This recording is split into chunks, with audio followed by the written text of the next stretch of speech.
Good evening, everyone, and welcome to Riderpiece Theater. Me, Alistair Dayhawk, and tonight, me proud to present Kamen Rider Gavv, episode 30. Guys, we only have 20 more episodes left. We hit episode 30, and it's only a matter of time before we get to see, Shoma in his final form. And that's when you know that this season will come to an end soon. And I have to admit, this season is, 10 times better than Gotcha, of course. But even though there were a couple of things that I didn't like about this season, like I mentioned with, the quick death of Dr. Nick, I wish he was still alive today to learn more about him, but unfortunately, we can't. It's been a great season so far, and it's going to be very sad to see it go, but it is what it is, right? But heading into talking about this episode, it was meh. The only thing I cared about in this episode was, of course, the reality show in the Granute World, where we're witnessing, this battle brewing with, the president versus Lango, and seeing Lango getting, blackmailed to getting stripped of his authority and his plan taken away from him. We're starting to see the decline of Lango and his family, and I don't feel bad for Lango and his siblings because they are bad Ganutes. They cause a lot of pain to Shoma, they cause a lot of pain in the human world, and I'm sure they have done a lot of pain in the Granute world for the sake of science, for the sake of power and control. It's just karma is biting them on the ass. And to have the president come in and take control, just, all of a sudden, it's just like it makes Lango really mad, but mostly because of Jeebh. Jeebh was the one who threw his family under the bus by spilling, the secrets of the dark treats and the whole secret about traveling to world, that sort of thing. And the president in this episode is really gonna use the dark treats for his own evil purposes. But without further ado, I will begin with this tale. And we left off last week with Lisle coming into the picture, and she notices, two strange riders, these Kamen riders, and they're attacking a fellow Granute, right? And she's like, hey, let me play. And she starts attacking our heroes. And this causes an opening for the Granute to escape. Shoma tries to go after him, but Lisle didn't like how Shoma turned his back on her. So he gets blasted. And Akita asks, a genuine question. Who the hell are you? And Lisle, the typical, rich girl, spoiled brat who believes that she's entitled to everything. And she pulls the whole, do you know who I am? And before she can answer, Jeebh comes in and tells Rikita and Shoma especially that this is my new wife. This is Lisle. She is the president's daughter. And Shoma is in shock. For one thing, seeing Jeebh again after how many episodes, after how many months? And he got married. And, Jeebh tells his wife that that's the red Gavv that I told you about. He caused me a lot of pain. And Lisle says to Shoma, okay, so you're the one who has been giving my hubby a a lot of pain and grief. So this is my way to repay you. And she starts attacking Shoma with some energy mist. But Shoma turns into his lollipop form and protected Akita from the blast. And they survived. And Lisle was like, oh, wow, no one survived my attack before. I'm so impressed. Oh, this is going to be fun. But unfortunately, I'm in the middle of a walk, so I'm just going to continue on. But we will meet again soon. And Jeebh is like, yeah, real soon. And just gives that evil eye to his half-brother. And Shoma is in shock to just see, okay, this could be a new enemy. So we go to the next scene. After the opening credits, we go to the Happy Parade offices, and our heroes discuss that, I think we have a new enemy in the president and his daughter. And Nikita steps in and tells Hanto and the rest of our heroes that, yeah, we have a president in our world. And apparently the rich can put in a president and not the middle class and the poor class. Everything, if you want to be president, you have to be backed by the rich and be supported that way and, be placed in power. Kind of similar to our politics in the real world, but I digress. So now we know how Boca ended up being president. And Hanto is very concerned now because now that the president is involved, there's a possibility that the Granute Society may be their next enemies. and Sashika steps in and tells everybody, look, one problem at a time. Right now, let's focus on rescuing the basketball players and finding the Granute. And so the team splits off and they went their own way.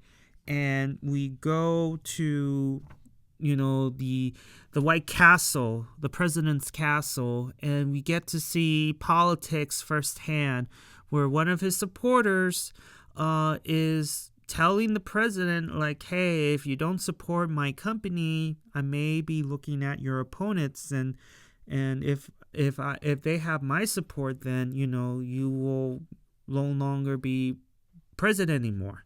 And so the president was like, okay, don't worry about it. I will still continue supporting your company as long as I have your support.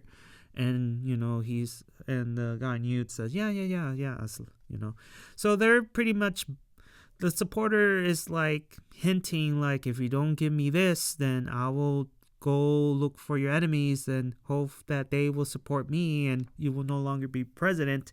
And the president, gives his supporter the dark treat. So we see him taking a slice, he eats it, and then we see, the negative effects of the dark treat. He becomes addicted. He's not like crazy addicted, just like, your stereotypical part-timer Granutes from the Stomach Company. No, but you get to see, this is tasty. Where can I get some more? Where does it come from? And then the president summons Lango, and Lango presents the supporter with a box of a dark treat. I think it had just one. And he ends up taking it and he leaves. And then the president has a talk with Lango, and he is impressed by the effects of the dark treats. And he was like, I can use these to, to control my enemies and my supporters. If they go out of line, they could be useful lapdogs, or turn into lapdogs. And he just not hinted, but he implied that, were you going to use these to, these dark treats to, I don't know, like, control the rich people and you be inserted into power, Lango? And Lango didn't really say anything, but talk about the president calling Lango out because that was his plan from the beginning. Lango wants to take over the Granute World, and by the use of the dark treats. And now the president has entered the picture, and now he wants to be the one to take control of the Granute World. So we're witnessing the president giving the boot to Lango, like, yeah, it's not going to be you, it's going to be me. I will become president for a long time, and I will use the dark treats on, on whoever I deem, my enemy and want to take control, that sort of thing. And not only we're witnessing, Lango's plan being taken away from him, but we also see the president waving his authority around, saying that I know people in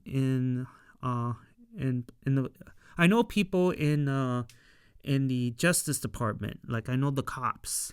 And he says that I'm surprised that these things haven't caught the eye of the authorities yet. And he's just like waving his authority, like I said, and be like, it will be a shame, if something bad happens, and, I'll be calling the authorities, and you and your entire family could be thrown in jail. So you can tell that the president is definitely blackmailing Lango to submit to his authority. And if he goes on the line, then he will risk going to prison. Yep. So Lango's plan has been taken from him and blackmailed. And like I mentioned earlier, I don't feel bad for him nor his family, because this is instant karma. So after the blackmail, our heroes are having a terrible time trying to find this old man. And we see Akita, Sashika, and Hanto. It's like looking around the city with no luck. And then we immediately go to Shoma, and he just stumbled across a shop. And he talks to the shop owner, asking him, have you seen this man? And, and with no luck, he just goes away. And the scene with Shoma and the shop owner was a little bit weird, because I'm like, why, to me, it felt too long. Like, why is he talking to this shop owner and whatnot? And I get this feeling that, is it possible that this shop owner is it a cameo for him? Did he play in a Sentai or a past Kamen Rider? Like, I don't know. Like, I can't put my finger on it, but it's a cameo or something. I don't know. To me, the scene felt too long, but that's just me. So we quickly go to Lisle. She returns from the human world, still in her human disguise. And she presents her father with some goodies she got from the human world. And her father was still like not keen to the idea of seeing his daughter in a human disguise. Like, he was like, I don't like you, wearing this human disguise, like in front of my presence. Like, I don't like it. But Lisle's like, I like it. Like, it makes me happy. And she goes on by telling her dad that, I'm thankful for meeting Jeebh and marrying him, because without him, I wouldn't have this. I wouldn't have discovered this new world. I owe my thanks to Jeebh. And the president was like, at first, well, I didn't like the idea of you getting married, but now I'm starting to see the benefits of your marriage. And then Lisle all of a sudden just tells her father, like, look, if you're planning on doing something bad, you can go ahead and do it to Lango, Jeebh, Gota. You can do it to them. But with Jeebh, he's my husband. Do not harm him. He is mine. You promise. And the president's like, okay, fine. So something tells me that the president has already been a bad guy even before becoming president. So apparently, because why will Lisle, imply that, wait a minute, if you're going to do something, do not, please do not harm Jeebh. He is mine. You can harm the rest. So why would she say that? So already this president has been doing bad even before assuming power. So, yeah. So she's happy and she leaves, and the president is like, okay, we get rid of this bag of goodies. I mean, she's gonna get bored eventually. She always does, and he continues on doing executive orders. So after the executive order scene, we go back to the human world and to the offices of the Happy Parade, and unfortunately for our heroes, they're back to square one. And as they're munching, Hato has an idea. Why not retrace, the victim's steps? So we quickly go back to the school, and then Hanto and friends go to this convenience store, and then Hanto suggested we should go to Sakurai's house. So they're just retracing the victim's steps. So we go to Jeebh. Jeebh in this scene, this is sad, and I have to say this. It's really, really hard to get over somebody's death. It's very hard, and for Jeebh, losing his twin sister must have been devastated for him, to the point where he demanded, Sheeta's disguise device, whatever, be fixed by his brother. And not only that, he uses Sheeta's old device to transform himself into Sheeta.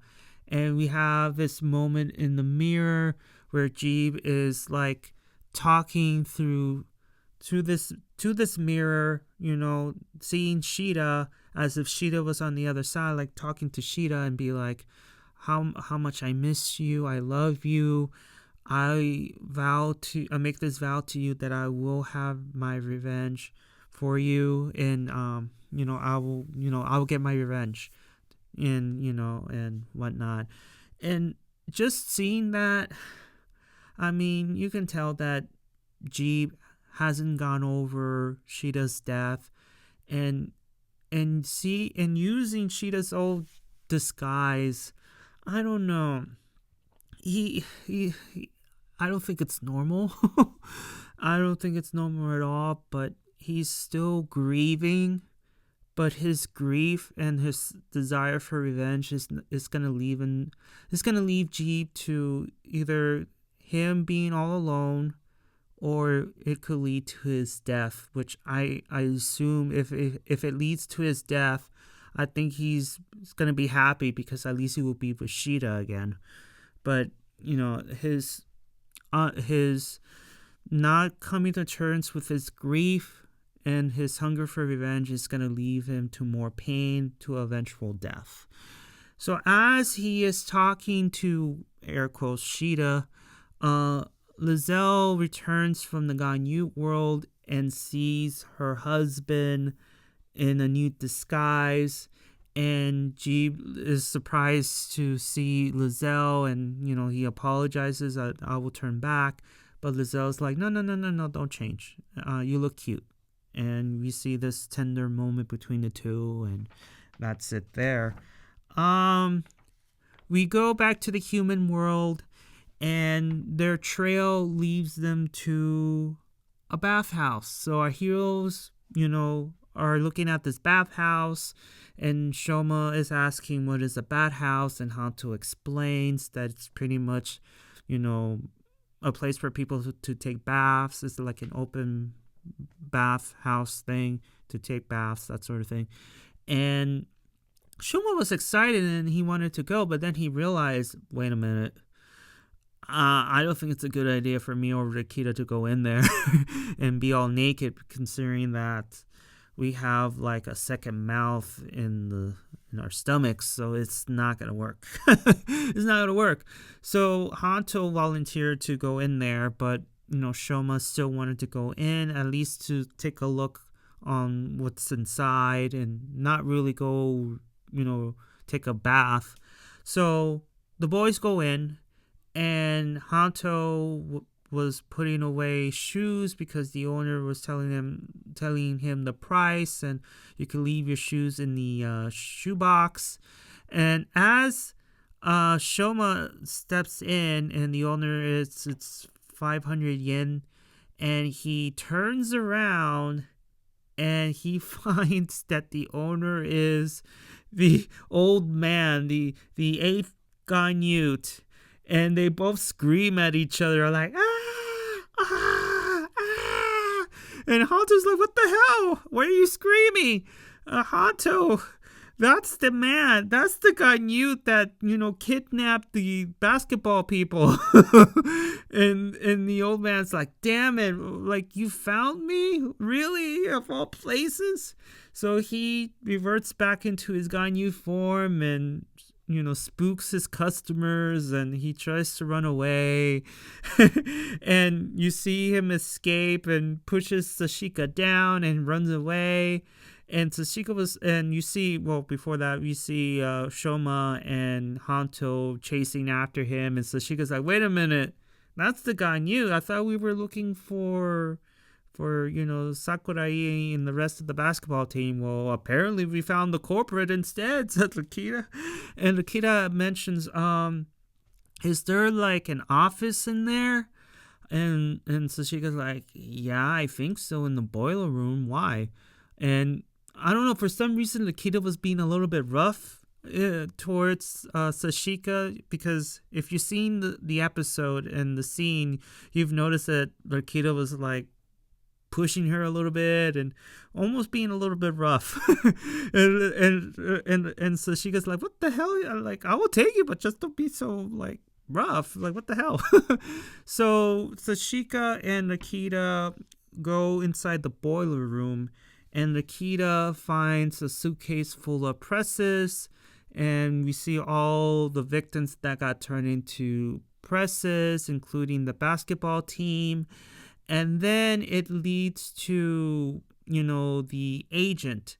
Apparently, the agent was about to pick up the suitcase, and so Lakita tells Sashika to run for it. Of course, take the suitcase with you.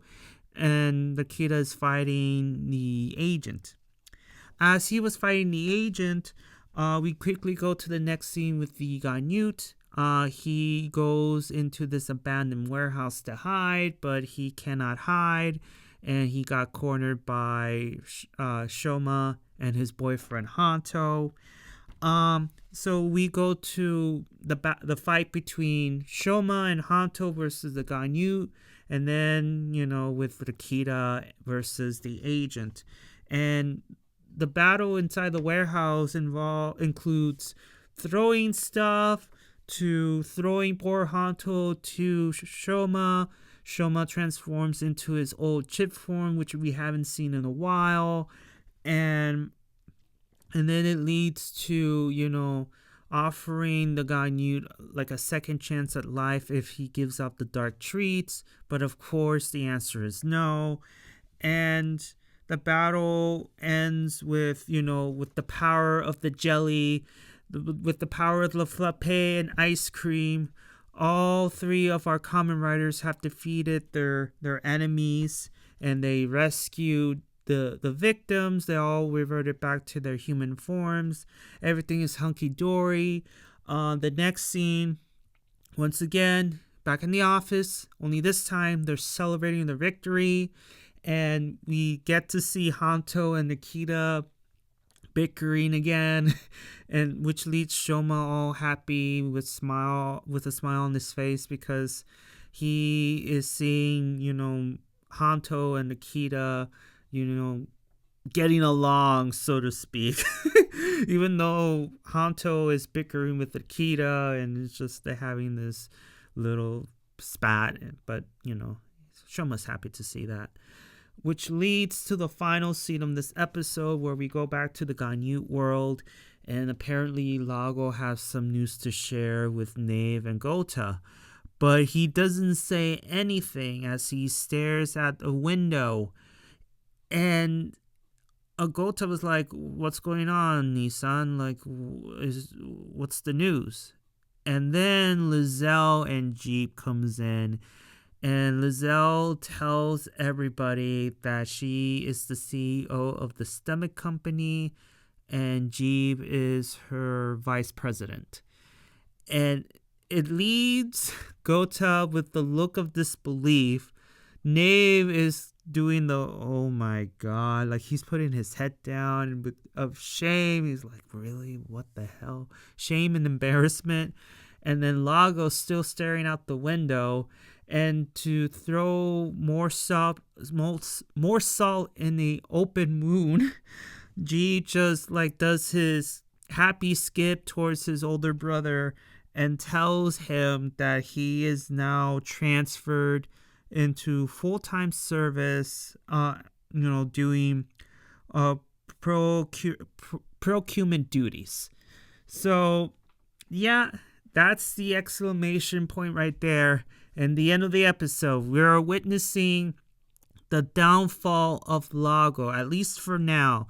Because, like I mentioned in the beginning, guys, I was more interested in the Stomach Mafia storyline than I did with the Human World storyline. Because the Human World storyline was all about finding the victims, rescuing them, and destroying the monster of the week. That was it. And also seeing Hanto and Nikita fight a little bit. But in the Granute storyline, we're witnessing karma firsthand with Lango, with the president,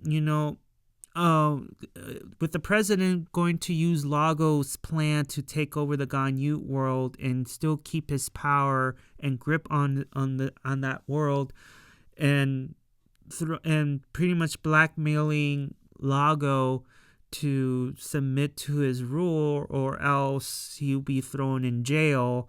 And then, to make matters worse, Lisle is CEO and Jeebh is vice president, and just seeing him get demoted, it's just ugh. Yeah, but like I said, I'm not happy.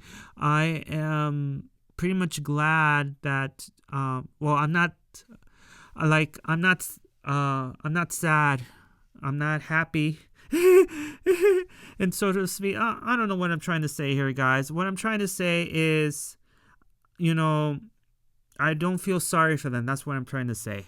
Sorry that I'm trying, I can't talk right now, but I'm, like I mentioned earlier, I'm just seeing karma firsthand. I don't feel bad for them whatsoever. And this arc is all about who's going to come out on top first. Is it the president or is it Lango? But obviously, Lango has to be the one to come out on top here. And will it be Lango killing the president or Shoma? It remains to be seen, right? However, when the president dies, it's going to leave a power vacuum where Lango can take advantage of that and insert himself into becoming president. I could see that happening. So, yeah, I could definitely see that happening. So right now, Lango is, on a decline, but at the end of this arc, Lango is going to be on top, and the president will be killed. I don't know what's going to happen to Lisle, but, if she dies, well, Jeebh's revenge tour will be crashing, and God only knows if he's going to survive this or not. But yeah, that's the end of the episode, but give me your thoughts and opinions of the episode. I hope you guys watch it, because this is just spoilers if you didn't. But if you guys indeed watched it, what's your thoughts about this episode? Did you like it? Did you dislike it? Did I miss anything, even though I have my notes in front of me? Do you like, the idea of the president versus Lago? Who do you think will come out on top? Comments down below. Give a like if you like it, and please subscribe. And I do apologize that I can't talk right now. My head and my mouth are not working together properly, so my thoughts are all jumbled up. But hopefully, I got my point across. And yeah. I will see you all on the other side of Oblivion, guys. Johnny!